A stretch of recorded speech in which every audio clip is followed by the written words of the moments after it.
Olá, meus irmãos, que a paz e o amor de Jesus Cristo esteja com todos nós nesse momento. Vamos dar início, então, à nossa doutrinária de hoje, convidados que fomos pelo Luz do Caminho para fazê-la, e sempre com muita alegria, com muita disposição, estamos aqui tentando trazer um pouco mais da doutrina espírita, um pouco mais de esclarecimentos para aqueles irmãos que estão acompanhando, para aqueles irmãos que estão em casa, acamados ou não, no meio dessa pandemia, desse problema todo. A gente sabe que isso deve passar logo, então vamos fazer uma pequena oração de introdução, como sempre fazemos, que é um pedido da casa, justamente lembrando desses irmãos que estão voltando para a pátria espiritual, e lembrando também aqueles que aqui ficam com a sua dor, com o seu sentimento, levando o pensamento a Deus, a Jesus, aos bons espíritos, e pedindo a assistência deles nesses momentos difíceis que a pandemia está nos colocando, e que em breve estaremos com tudo resolvido, conforme a força, a vontade, a paz e o amor de Jesus. E que o nosso Pai nos abençoe nesse momento, nos dando energias positivas suficientes para podermos encarar o nosso dia a dia ainda dentro desse pequeno problema que nos é colocado. Agradecemos, Pai, a tua vontade sempre será maior que a nossa, que assim seja. Bom, nosso assunto hoje é a alma depois da morte. Esse é um tema que a gente já vem desenvolvendo há algum tempo, né? Que é o tema da morte. Agora, recentemente, aí tivemos o Dia de Finados, onde a gente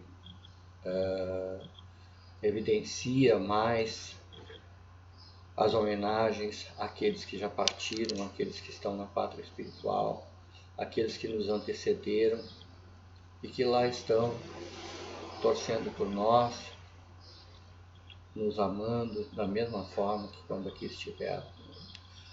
Então, iniciando a nossa palestra, eu quero dizer um pensamento de Confúcio, onde ele diz que para morrer bem é preciso viver bem. Então veja que isso, né, é bem importante, né? Precisamos ter uma vida boa para encarar a morte com mais naturalidade, porque nós espíritas a encaramos dessa forma, não como um desaparecimento, mas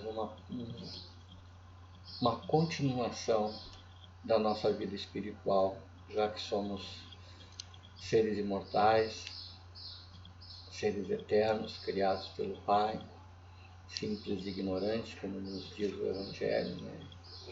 Bom, gente, a maioria das pessoas, apesar de acreditar na imortalidade da alma, sente muito medo da morte. Isso é um processo bastante natural, né?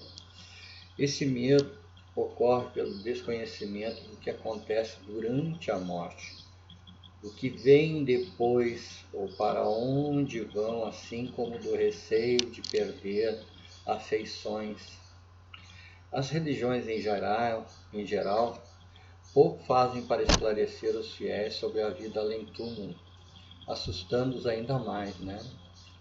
A doutrina espírita, codificada por Allan Kardec, que é o Consolador prometido por Jesus, vem eliminar esse medo, nos preparando para enfrentar serenamente, pois todos nós morremos um dia.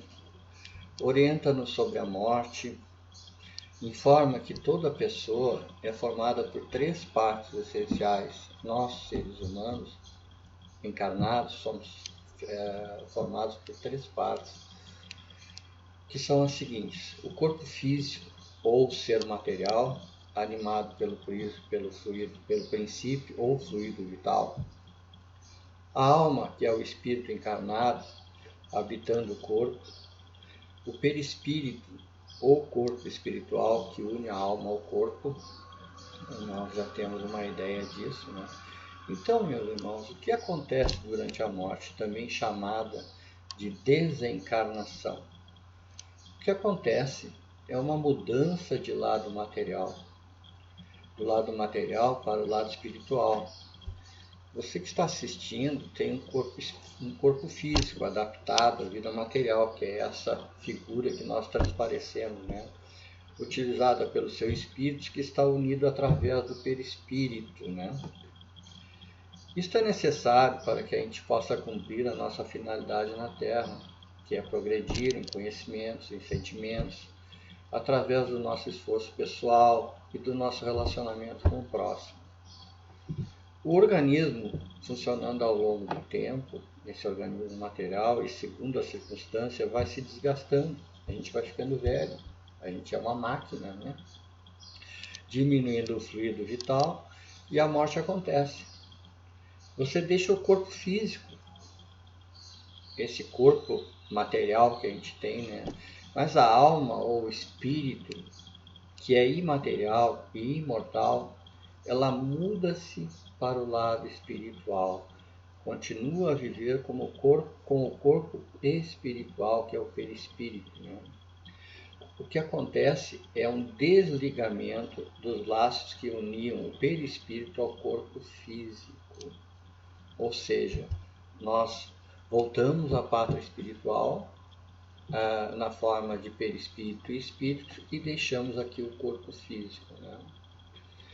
Bom, quando nós mudamos de um lugar para outro, né, continuamos a ser o que somos. Apenas nos fazemos que não é necessário. Por exemplo, se você faz uma mudança de cidade, de bairro, de localidade, o que vai acontecer? Você vai levar exatamente para lá o que é que tu tem necessidade de levar. Se tu vai para um lugar mais frio, tu vai levar roupa quente. Se você vai para um lugar mais quente, vai levar roupas mais fresquinhas, né? Assim também é quando nós desencarnamos, né? Nós continuamos a ser a mesma pessoa. Nós nos desfazemos do corpo físico, porque não é necessário esse corpo físico no mundo espiritual, não é verdade? Agora que nós já sabemos que a morte é uma mudança de lugar, pensemos o seguinte: para perdermos o medo dessa morte, né? Aqui na Terra, nós temos hospitais, temos escolas, instituições beneficentes, uma série de entidades que nos apoiam, que nos ajudam, que nos beneficiam, que nos amadurecem, as escolas principalmente, né? Muitas pessoas dedicadas ao bem em todos os níveis sociais, só não é auxiliado quem não quer, né? A gente sabe que as instituições estão aí para isso. Imagina agora o plano espiritual. Nele está também a bondade divina, através dos espíritos protetores, dos anjos de guarda, dos grupos de socorro, esclarecimento. Quer dizer, quando nós daqui saímos e vamos para a nossa casa eterna, a nossa pátria espiritual, o mundo maior, lá nós temos as pessoas que também se preocupam com nós, temos espíritos amigos, espíritos protetores, anjos de guarda, grupos de socorro, de esclarecimento, e nós vamos estar amparados, nós vamos estar devidamente protegidos, assim como somos protegidos aqui na Terra quando na nossa existência, não é verdade? Nossos pais, nossos amigos, nossos parentes estão sempre nos protegendo. Esses mesmos pais, amigos e outros seres que nos são afins estarão lá também nos protegendo, nos amparando, de forma que ninguém fica atirado ao léu, sem um amparo, sem uma assistência, né? Então, aqui é uma cópia do que tem lá, aqui na Terra, né? E sendo assim, a assistência, o amparo, o esclarecimento no mundo espiritual são maiores. Há também técnicas em auxílios aos que desencarnam. Também fique sabendo que a família terrena continua fazendo parte do nosso relacionamento juntamente com a família espiritual. Normalmente encarnamos, mesmo mesmo nicho, vamos dizer assim, né? No mesmo grupo de pessoas e vamos evoluindo com elas com o tempo. E essas pessoas aqui que a gente convive na Terra acabam se unindo, se agrupando também na nossa família espiritual. Bom, vamos falar agora de 3 tipos de desencarnação. Como pode acontecer esse desencarne? Como pode acontecer? O que pode acontecer quando a pessoa morre? De que forma isso? A desencarnação lenta. Essa é a que nós normalmente conhecemos, né? Não sei se dá para dizer a ideal ou usual, né? A pessoa adoece por um prazo mais ou menos longo, depende do seu merecimento e de outras coisas, né? Tem tempo para meditar, tem tempo para reformular os pontos de vista, fazer acertos, modificar-se. Pode ser por velhice também, o fluido vital vai se esgotando. Não é uma desgraça como pensa, é um fator de equilíbrio. O fluido vital que eu tenho falado é um fluido que recebemos como se fosse uma injeção no início da nossa vida, e ao longo do tempo nós vamos desgastando esse fluido vital. Então vamos nos tornando velhos, cansados e, de certa forma, desgastados. E aí acontece o desencarne. Essa é a desencarnação lenta, né? É a que a gente mais conhece, é a que quase todos os irmãos acabam falecendo hoje em dia, né? Mudando de pátria, né? Aí tem a desencarnação súbita também. O espírito é apanhado de surpresa, despreparado, e se não praticou o bem, fica apegado àquelas coisas, na vida material, às sensações físicas. As pessoas dedicadas ao bem com sinceridade não sofrem esse tipo de desencarnação. Ou seja, aquelas pessoas que são apegadas ao bem material, ao dinheiro, elas sofrem muito quando desencarnam, porque ficam apegadas àquele valor monetário que aqui na Terra tem muita importância, mas que no mundo espiritual não tem importância nenhuma, né? Já que para lá não levamos nenhum bem material, para lá nós levamos aquilo que aprendemos na nossa existência, o nosso melhoramento moral, erradicando de certa forma o egoísmo, o orgulho, os ciúmes, a vaidade, todos esses vícios morais que a gente conhece, né? E a gente vai, dependendo de como se desapega disso, tendo um desencarne melhor, né? E a desencarnação coletiva, né? Semelhante à súbita, mas em conjunto com outras pessoas, por meio de desastres variados, né? Isso acontece com tsunamis, terremotos, enfim, de várias formas que pode acontecer, né? E não se dá por acaso, são espíritos que estão em débitos com seus semelhantes e que se reúnem para uma expiação coletiva, né? Ou seja, são grupos que têm a mesma necessidade de expiação, como nós conhecemos na nossa doutrina espírita. Vários casos são relatados por Divaldo, por Chico, enfim, por várias pessoas, né? Agora vamos falar um pouco sobre aquela perturbação da passagem, quando nós realmente desencarnamos, aquele período entre o desencarne e a vida espiritual, né? Então, na passagem da vida corporal para a vida espiritual, acontece também um outro fenômeno, que é a perturbação. A alma experimenta um torpor, uma espécie de sono ou desmaio, e quase sempre, e quase nunca, melhor dizendo, testemunha conscientemente o último suspiro. Ela vai desligando aos poucos, né? A pessoa vai falecendo, morrendo aos poucos, né? A perturbação, ela pode ser considerada o estado normal no instante da morte, e ela pode durar de algumas horas a muitos anos, né? muitos anos. E aí depende do quê? Do estado moral e dos atos que nós praticamos aqui na Terra, do nosso desapego. Então isso está muito ligado ao fato de nós estarmos relacionados à matéria, ainda somos muito ligados à matéria, somos muito ligados às pessoas, as quais a gente, ao partir daqui, fica abatido por deixá-las aqui, né? Mas a gente tem que entender que nós temos o nosso tempo de vida, o nosso tempo de existência, né?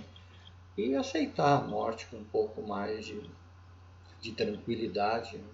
Não que devamos de forma nenhuma simplesmente nos deitar e esperar morrer. Isso o indivíduo não consegue, até pelo seu instinto natural de vida, né? Bom, e o despertar desse sono, como é que ele é? Ele apresenta algumas variantes, né? O espírito pode acordar ouvindo choro, lamentações, etc., né? De várias coisas, né? De entes queridos que não se conformam, isso dificulta a sua adaptação na nova vida. Essa situação só vai melhorar com a mudança de comportamento, de tristeza dessas pessoas, substituindo esse comportamento de tristeza por equilíbrio, por preces, por conformação. O luto é uma coisa muito natural, devemos ter o luto, sofrer, embora sabemos que todos nós vamos morrer, mas é importante o período de luto para nós decuparmos essa passagem desse irmão para o outro lado, não é verdade? O espírito desencarnante também pode expressar os mesmos sentimentos, quer dizer, aquele que desencarna pode chorar muito pela separação, necessitando ele também se superar essa crise e consolar os que ficaram. É como a gente fala, uma faca de dois gumes, né? Aquelas pessoas que aqui ficaram e aqueles que foram têm o mesmo sentimento. Um sentimento de dor, um sentimento de perda inicial, mas logo em seguida a gente se dá conta que voltamos para casa, como uma mudança de localidade, como já falei anteriormente. Agora, esse despertar, ele às vezes pode acontecer no hospital, em casa de repouso. Aí, devido ao atendimento médico, aos cuidados que recebe, o espírito pensa que permanece no mundo material, né? Porque ele ainda está naquele torpor, então ele se sente amparado pelos irmãos, ele ainda acha que está aqui na Terra. Na verdade, ele já desencarnou. E aí o que acontece? Ele é esclarecido, ele pode receber a visita de alguém que já desencarnou, ou então perceber à distância o que se passa no antigo lar, sentindo que já não vive mais lá. Normalmente, quando desencarnamos, somos recebidos por um daqueles entes queridos que nós amamos demais, na qual nós nutrimos um amor assim extremo. E ele está lá. Se ele já desencarnou, né? É óbvio, né? Ele vai estar lá nos amparando, nos dando força, nos orientando, nos dizendo o que vai acontecer e depois nos mostrando o caminho ou às vezes nos acompanhando para que possamos ter uma vida espiritual mais adequada, mais orientada, melhor dizendo. E há espíritos que acordam surpresos porque se sentem vivos, sabendo que passaram por situações em que iriam deixar a vida física, como doenças terminais, acidentes. É muito comum o irmão que desencarna em acidente, né, ficar surpreso, porque ele sabe que teve aquele momento difícil da separação do corpo, mas ele ainda talvez não esteja com aquilo bem presente no seu espírito, né? Então ele fica surpreso com aquele desencarne, né? Há também um fenômeno que se verifica com alguns espíritos antes ou após o desencarne, é a revisão total ou parcial dos acontecimentos que vivenciaram ao longo da existência material que se finda, né? Seria como a exibição de um videotape, um vídeo gravado, né? Guardado nos arquivos do pretérito, documentos, fatos importantes da última existência. Então a gente tem que... É como se nós chegássemos e estivéssemos vendo um filme da nossa vida, onde nos é relatado tudo de bom e também o de ruim. E muitas vezes o espírito se sente um pouco recalcitrante, vamos dizer assim, né? Então Chico nos revela, através do espírito Germano Sestini, na vida do além, que a condição dos espíritos na vida além túmulo, sua elevação, sua felicidade, tudo depende da respectiva faculdade de sentir e perceber que é proporcional ao seu grau evolutivo. Isso quem nos diz é Leon Denis, em O Problema do Ser e o Destino da Dor. A condição do espírito na vida além túmulo, sua elevação, sua felicidade, tudo depende da respectiva faculdade de sentir e perceber, ou seja, aquilo que nós temos vivido, né? Vamos falar agora algumas atitudes, algumas coisas com relação ao falecimento da pessoa, né? Atitudes perante ao morto, por exemplo, perante a morte, né? Como nos diz Francisco Xavier, em Conduta Espírita, né? Ele nos revela que devemos, através de André Luiz, dispensar aparatos, pompas, encenações nos funerais de pessoas, pelas quais se responsabilize, abolir o uso de velas, de coroas, crepes e imagem, né? Quantas vezes a gente vê em velórios as pessoas falando bobagens, lembrando algumas coisas às vezes agradáveis, outras nem tanto agradáveis. Devemos permanecer sempre em prece, pedindo para aquele irmão, para que ele possa regressar à pátria espiritual com muito amor, com muita paz, né? Divaldo Franco também nos fala sobre isso em Florações Evangélicas, onde ele nos diz que o choro do desespero, como as observações malévolas, as imprecações, quanto às blasfêmias, ferem-nos a semelhança de ácido derramado em chagas abertas. É o que eu falei ainda há pouco, né? Aquelas colocações nem tanto aceitáveis para aquele momento do velório, né? Porque a gente sabe que muitos irmãos, quando desencarnam, ainda conseguem acompanhar o seu velório, acompanhar o seu enterro. Então ele está presenciando todo aquele material, todas aquelas pessoas que ali estão, né, na sua despedida, e muitas vezes as pessoas não estão tendo atitudes conforme exige o momento, né? Quanto ao enterro, né? Muitos, como nos diz o Livro dos Espíritos, na questão 327, muito frequentemente o falecido assiste o seu enterro, mas algumas vezes não percebe o que se passa, se ainda estiver perturbado, então ele não se dá conta do que está acontecendo naquele momento, daquela passagem que ele está tendo, do enterro dele, né?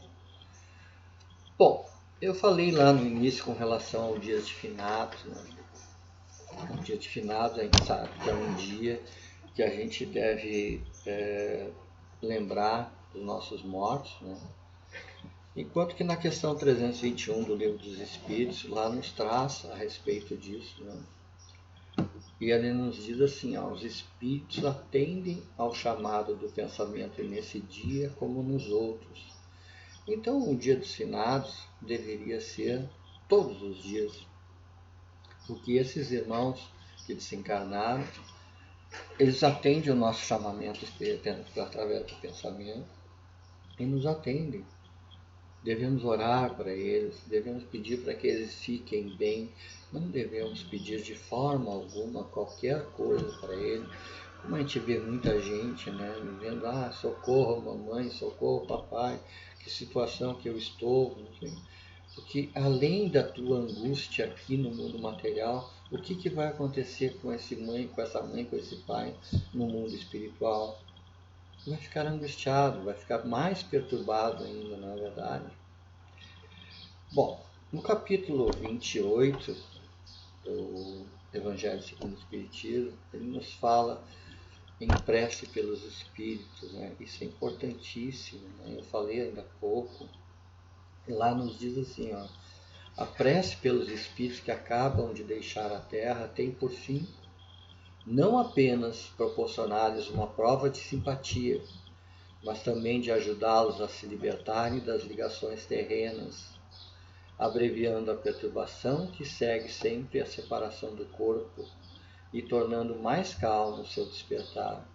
Então vejam, a prece é muito importante, né, para esses irmãos poderem se sentir amados, para poder abrir os caminhos deles no mundo espiritual, pedir aos seus anjos protetores, daqueles irmãos que desencarnaram, que os amparem, que os acompanhem na espiritualidade.